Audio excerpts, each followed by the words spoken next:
untrue. You know that I would be a liar if I was to say to you, girl, we couldn't get much higher. Come on, baby, light my fire. Come on, baby, light my fire. Try to set the night on fire. The time to hesitate is through. Bon, une petite vidéo pour montrer finalement ce que j'ai pu faire. Donc comme indiqué, j'ai défait le carburateur. Le voilà. Hop. Au soleil, c'est pas plus mal. Et j'ai pas été à même. Donc j'ai défait les 4 vis qui sont là, mais j'ai pas été à même de retirer cette plaque là. Elle reste impossible à retirer. Quoi qu'il en soit, j'ai fait fonctionner ce truc là, mais ça continue à être très dur quoi. Et je comprends pas pourquoi c'est si dur. Et je comprends pas. Donc en enlevant les 4 vis, j'ai pu bourrer de WD-40. J'en ai mis aussi sur le volet qui était là dessous.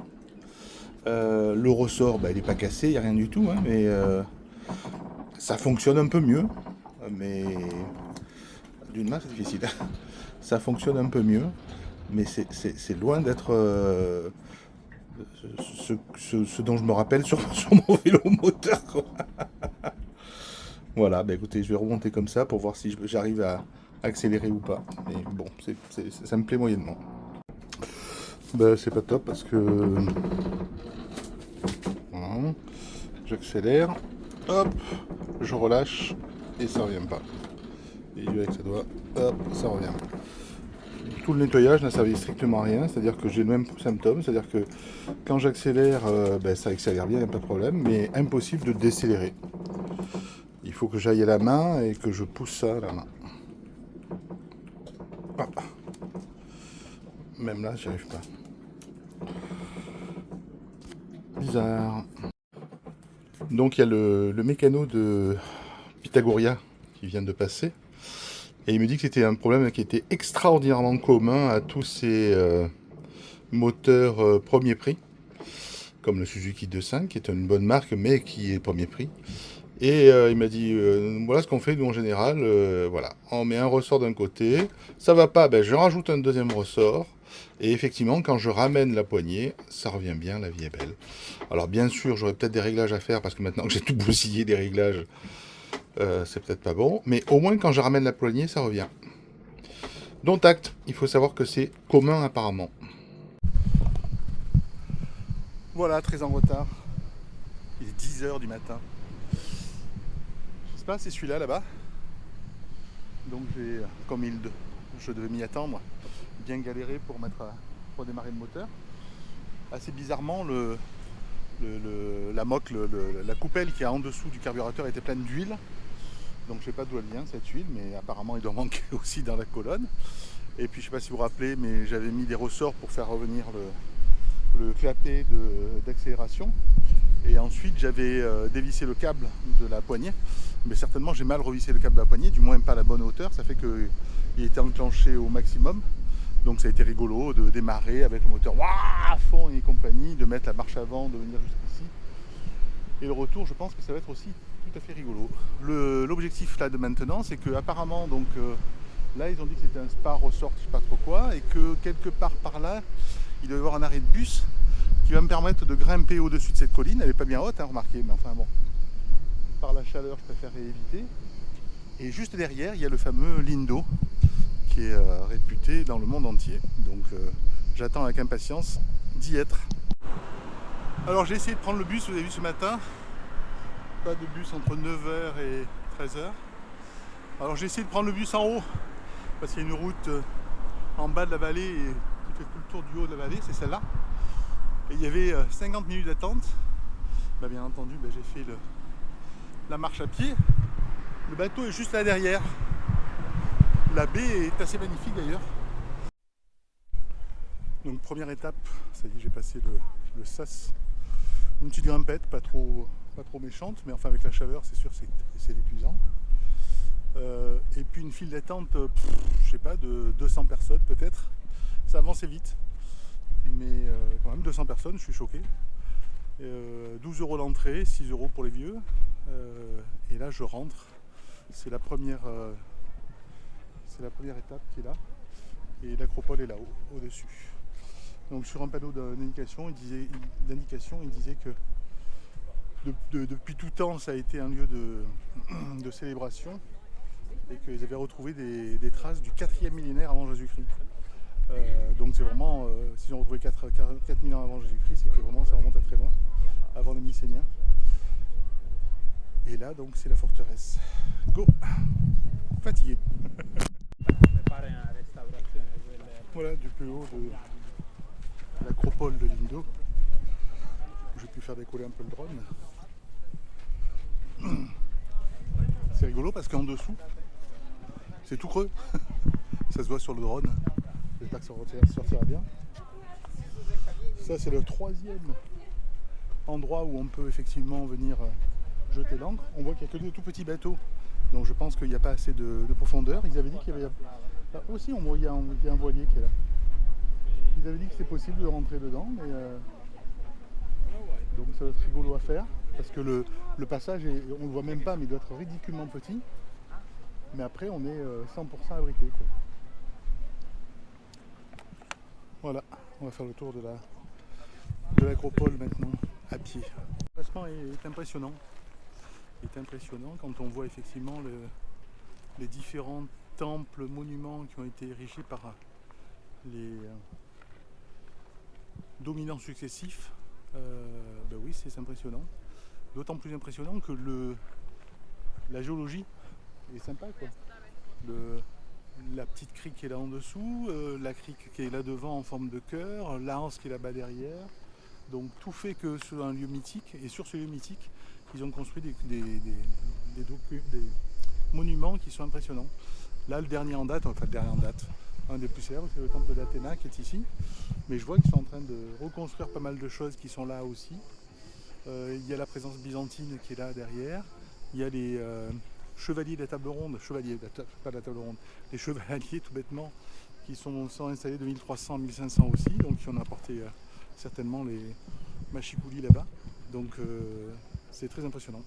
Super installation quand même, parce que le temple d'Athéna est tout à fait là-haut. Il y a 1, 2, 3, 4 descentes comme ça d'escalier, c'est très impressionnant.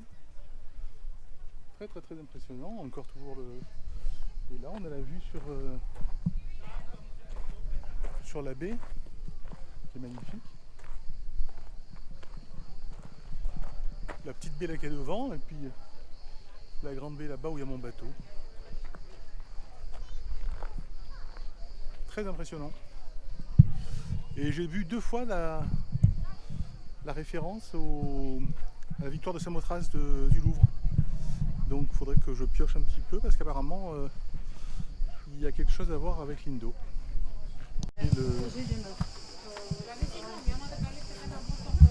L'escalier d'accès. C'est là. Et c'est là en bas qu'ils ont fait référence à la statue de Samothrace. Ça, c'est en bas.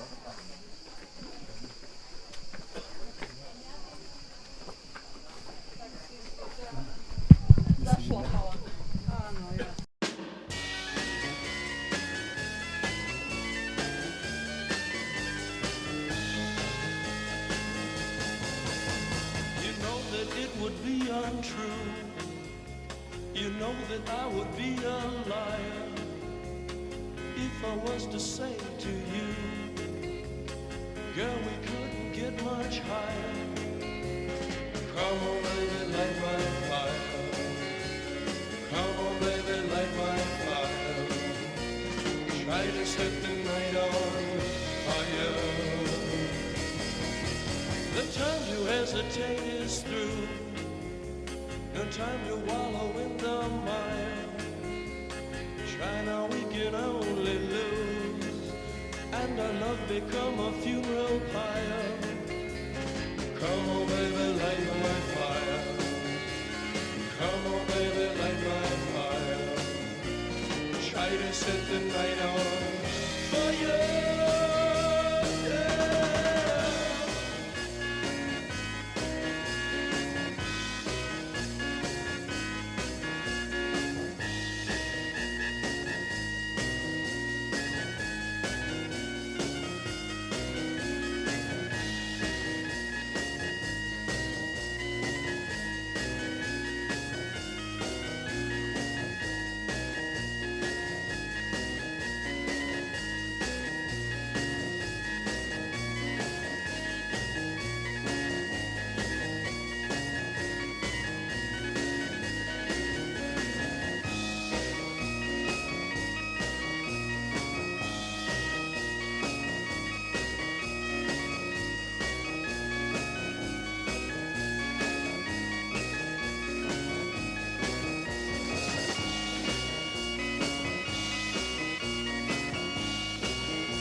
is through. No time to wallow in the mire. Try now, we can only lose, and our love become a funeral pyre. Come on, baby, light my fire. Come on, baby, light my fire. Try to set the night on fire.